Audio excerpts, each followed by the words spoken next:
my experience of stillness is just a moment when, or a season when it feels like nothing is moving. Be patient. I think patience is the most thing that happens when you're in stillness. You're like, I'm hoping for this, like everything's going to be all right. My mom as well. Shout out to moms. Shout out to all moms. Come on now. Come on now. We love you.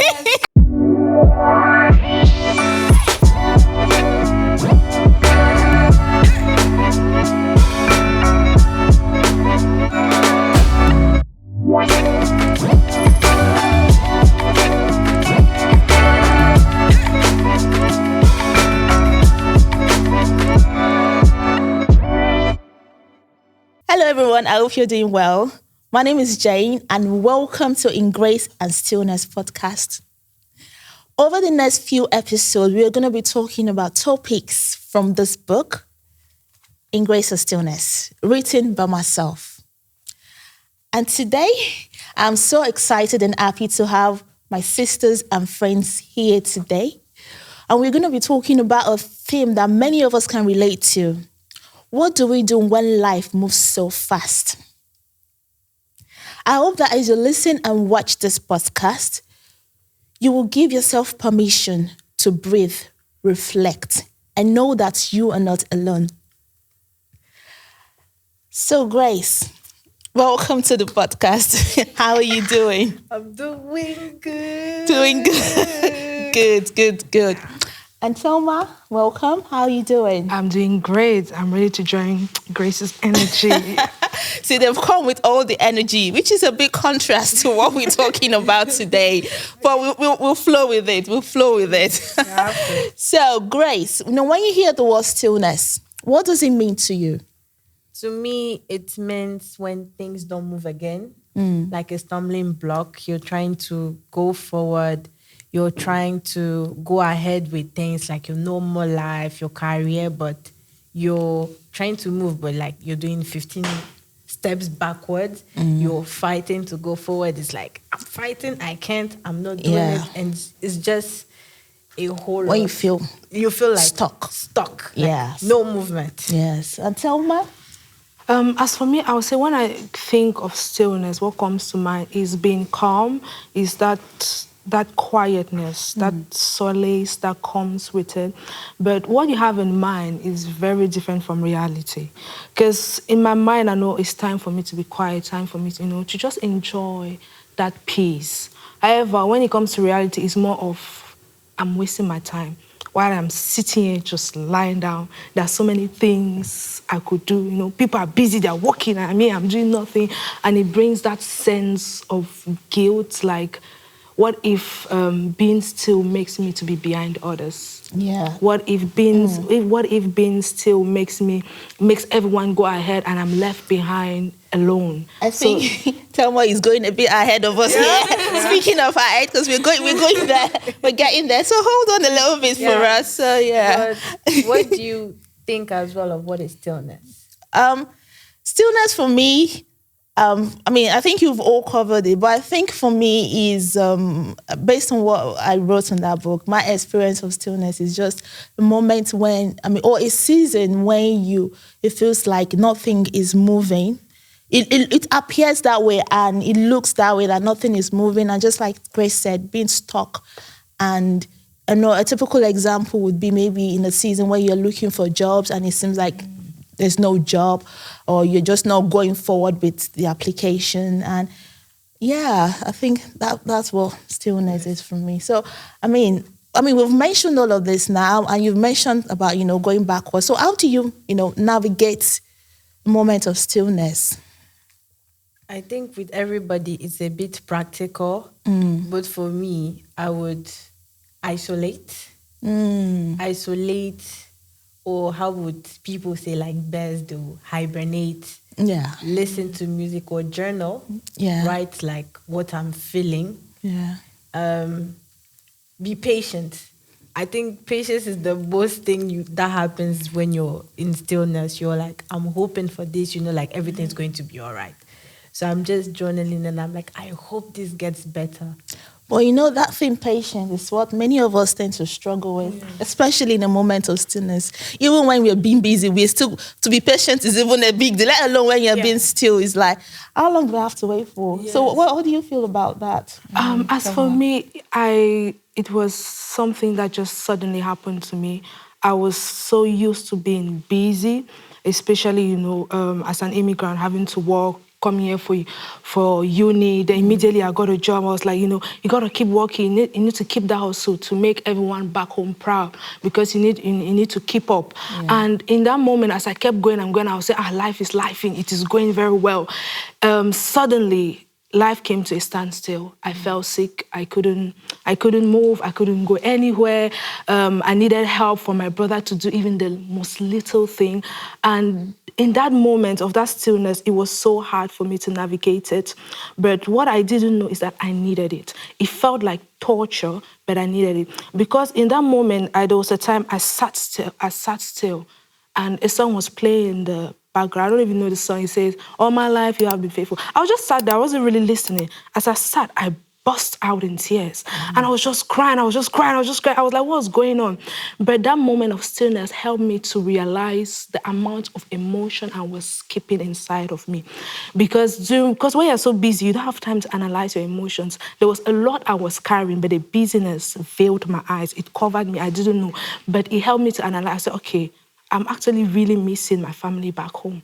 I am tired of this continuous, hustle culture and business being equal to productivity.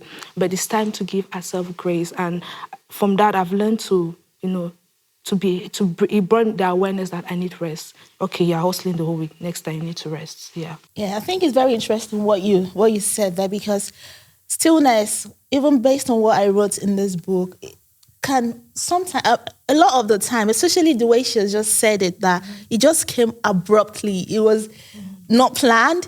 And, it's interesting because that's what I wrote in the first chapter. It's uncomfortable. That's how I explained it when I was sharing it with someone, that I'm currently in a moment of stillness, but it's so uncomfortable.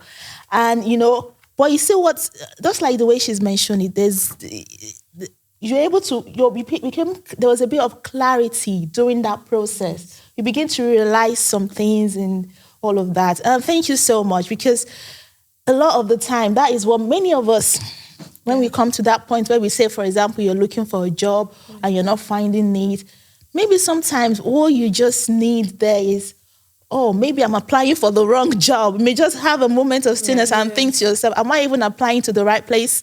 Or is my CV okay? Is your CV right? True. Is it edited right?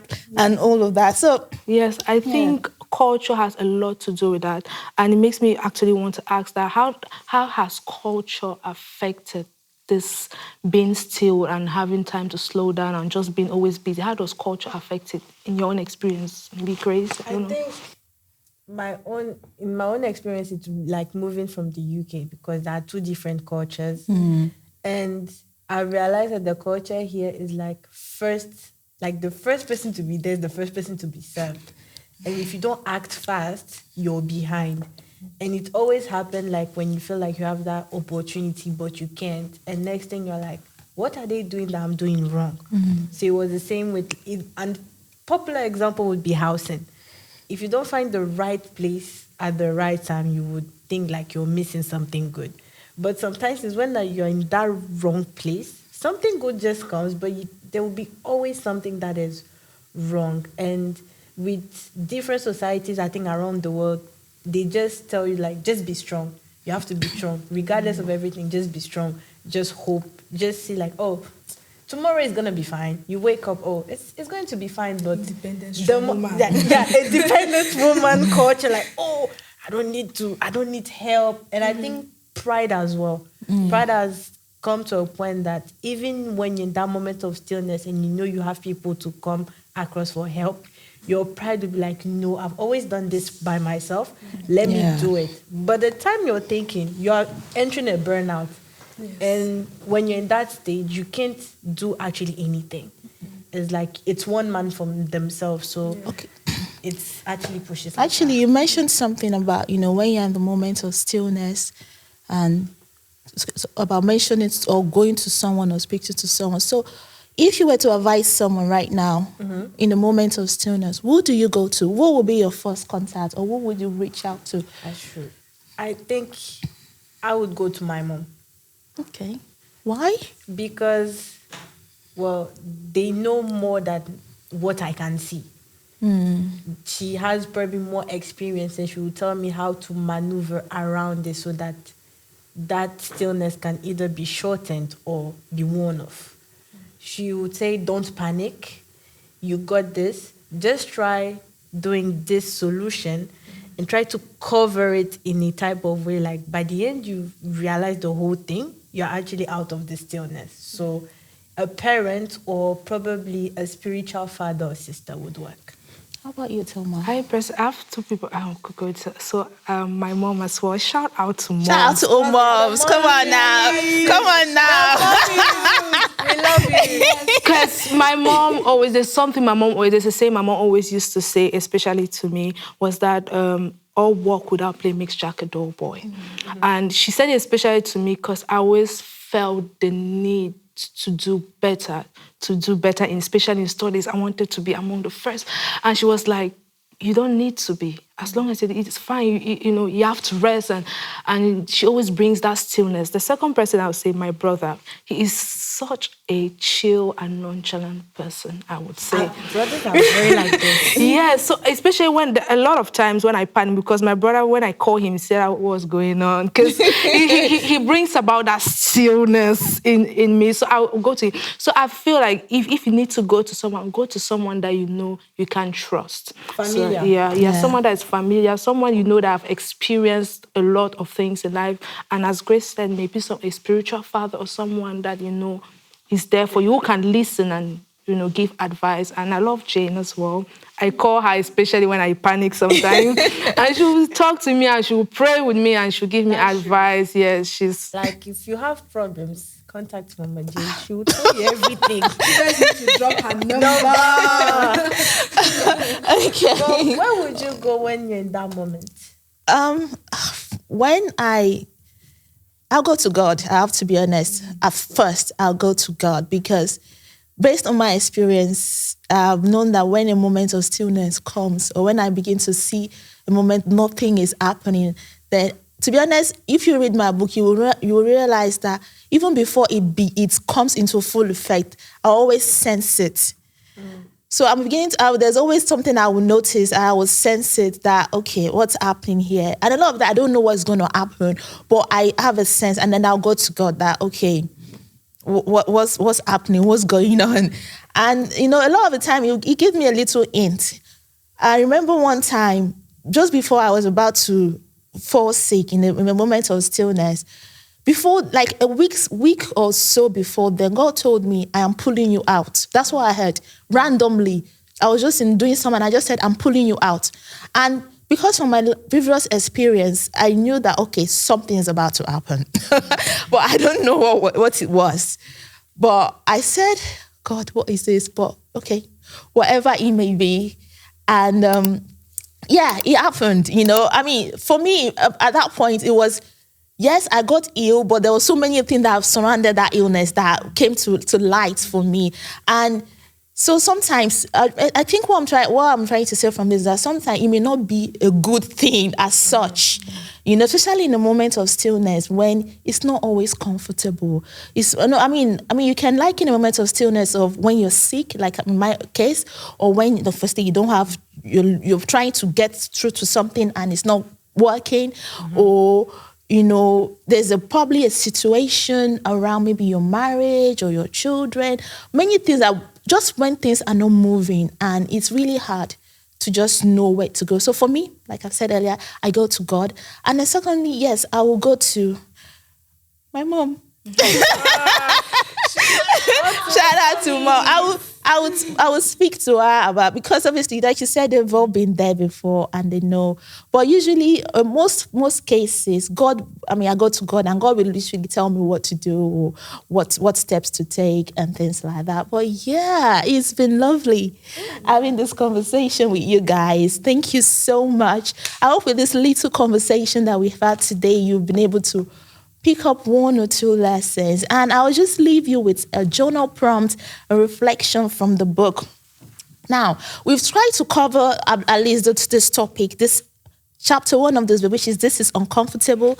And I will leave you with this quote where it's from the book by Robin Williams, where he says, "Why did they call it rush hour when nothing moves?" And I think that's the we were talking about culture earlier, and that is what usually happens. We have this culture of moving, going, but a lot of the time, nothing is actually moving. Yeah. Nothing is working. And what the thing about stillness is that it's just like a plant that you put a seed in the soil, and then you see, oh, nothing is happening. You wait for weeks and nothing is happening. But what do you know? There's something happening underneath. It's already growing underneath. The roots are coming out. It's only a matter of time before it actually comes out for you to see. So let me leave you with a reflection today before we leave. And I'll ask you this question. This is from chapter 3, I believe it's. So chapter 3, where it says, "What is stillness?" It's the reflection I'm going to leave you with today is, what does stillness currently look like in your life? Is it something that you resist or something you embrace? It's been lovely having you lovely girls today. Thank you so much for joining us. And it's been lovely to see you guys join us as well. Please leave us a comment. I would love to know your answer. Leave us a comment, like this video, comment, and go and get your book. Purchase the book. In Grace and Stillness. And we'll see and we will see you in the next episode. Thank you guys. Bye.